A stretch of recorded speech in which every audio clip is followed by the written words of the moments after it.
Sa video na ito dadalhin ko kayo sa isang kwentong puno ng misteryo at takot. Isang camping trip sa Antipolo ang naging simula ng isang bangungot para sa tatlong magkaibigan. Habang naglalakbay sila sa isang lumang landas, natagpuan nila ang isang abandonadong bodega na puno ng mga lihim. Ano kaya ang mga nilalang na nagtatago sa dilim? Panoorin niyo ang buong kwento para malaman ang kanilang nakakatakot na karanasan. Magandang araw po sa inyo mga tagapakinig. Ako po si Marco. Nakatira ako sa Quezon City pero lumaki ako sa probinsya ng Rizal. Mula pagkabata, mahilig na ako sa mga adventure at camping trips kasama ang mga kaibigan ko. Isa na dito si Ken, na matagal ko ng kababata, at si Glenda, ang matalik naming kaibigan mula high school. Ang kwentong ito ay tungkol sa isang kakaibang karanasan namin na nangyari sa isang camping trip sa Antipolo. Nakahiga ako sa kama sa isang ospital sa Maynila. Ang puting ilaw ng silid ay mas maliwanag kaysa karaniwan. Sa tabi ko ay ang aking journal. At sa bawat pagdampi ng lapis sa papel, bumabalik ang mga nakakatakot na imahe at tunog ng nakaraan. Sinusubukan kong alalahanin ang mga pangyayari bago ang insidente. Ang mga doktor ay nagsabi na makakatulong ang pagsusulat upang makatulog ako at makahanap ng kapayapaan. Kailangan kong malaman ang totoo, bulong ko sa sarili ko habang nanginginig ang aking mga kamay. Ano ba talaga ang nangyari sa amin? Sa bawat pagsulat, umaasa akong matutuklasan ko ang mga kasagutan sa mga tanong na bumabagabag sa akin. Ilang araw bago ang insidente, sumama ako sa aking mga kaibigang sina Ken at Glenda para sa isang camping trip sa isang gubat malapit sa isang hunting cabin sa Antipolo na pagmamay-ari ng pamilya ni Ken. Masaya kaming naglalakad sa gubat, nagkukuwentuhan at nagbibiruan. Ang ganda ng lugar na to, Ken, sabi ni Glenda. Perfect spot para sa horror movie. Oo nga may kakaibang vibe. Dagdag ko habang tinitingnan ang paligid. Napansin ko ang mga lumang puno at ang tahimik na kapaligiran. Habang papalalim kami sa gubat, napansin namin ang isang lumang landas na matagal nang hindi nadadaanan. Ano kaya to? Tanong ko. Mukhang interesting, sagot ni Ken. Dahil gumagabi na, napagpasyahan naming magkampo sa loob ng isang abandonadong bodega na nakita namin sa dulo ng landas.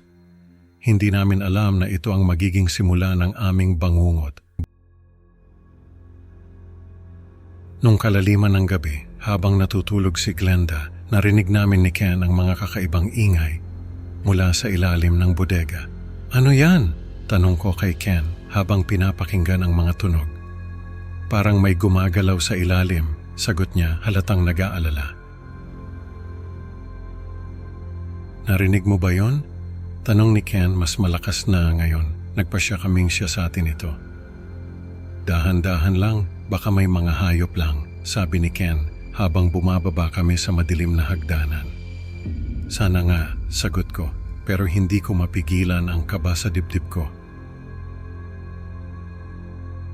Pagdating namin sa basement, natagpuan namin ang isang network ng mga tunnel na tila walang katapusan.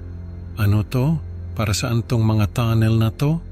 Tanong ko kay Ken, pero parang wala rin siyang alam. Hindi ko alam, pero parang delikado dito, sabi ni Ken habang tinitingnan ang mga pader.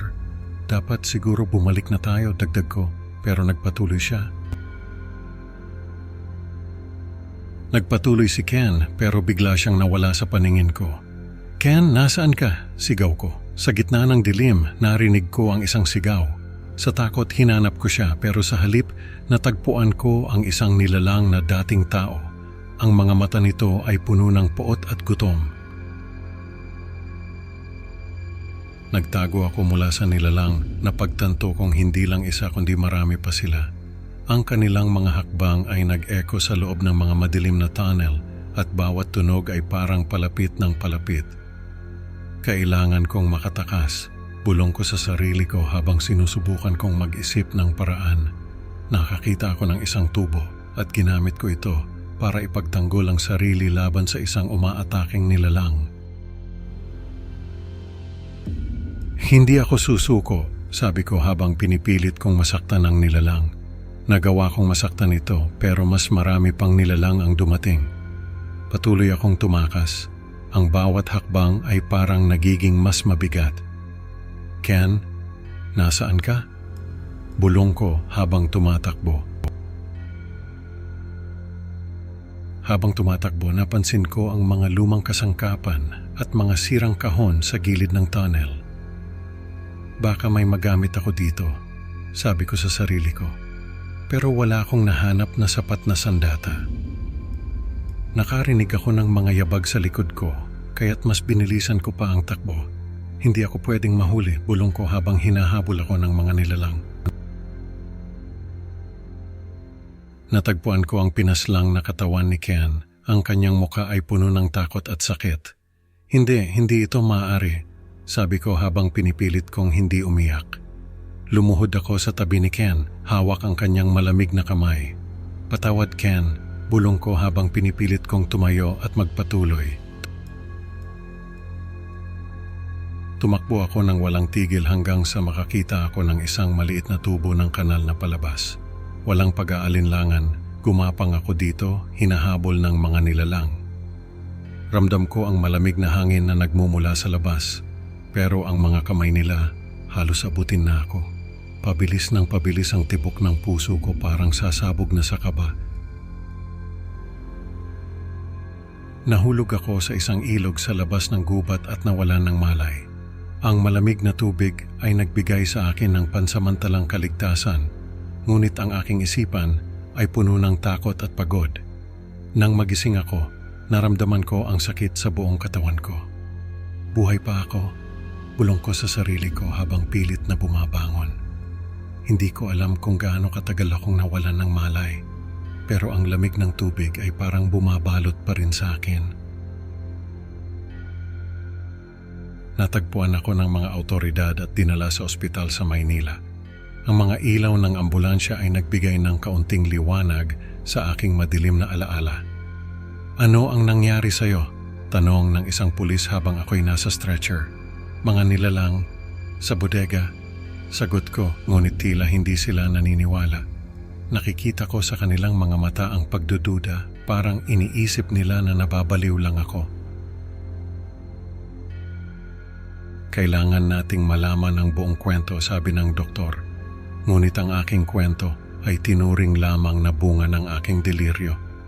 Ang mga doktor at pulis ay hindi naniniwala sa aking mga sinasabi.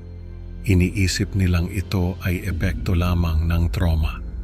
Kailangan mong magpahinga, sabi ng doktor. Ngunit paano ako makakapagpahinga kung alam kong si Glenda ay naiwan sa bodega? Iniwan ako ng mga pangyayari na puno ng takot at pag-aalala.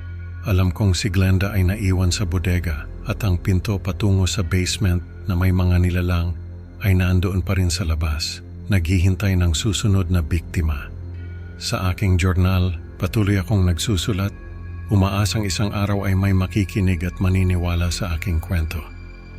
Sana may makakita sa mga sinulat ko, sabi ko sa sarili ko.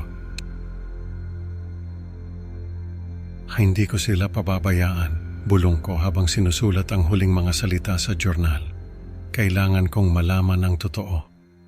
Sa bawat pagsulat, umaasa akong matutuklasan ko ang mga kasagutan sa mga tanong na bumabagabag sa akin. Ang mga alaala ay nagtatago sa likod ng bawat salita. Ngunit alam kong isang araw may magliliwanag sa madilim na kwento ng aming nakaraan. Sa kwentong ito, natutunan natin na ang mga lihim ng dilim ay hindi dapat binabaliwala. Salamat sa pakikinig mga kaibigan. Huwag kalimutang mag-like at subscribe para sa mas marami pang nakakatakot na kwento.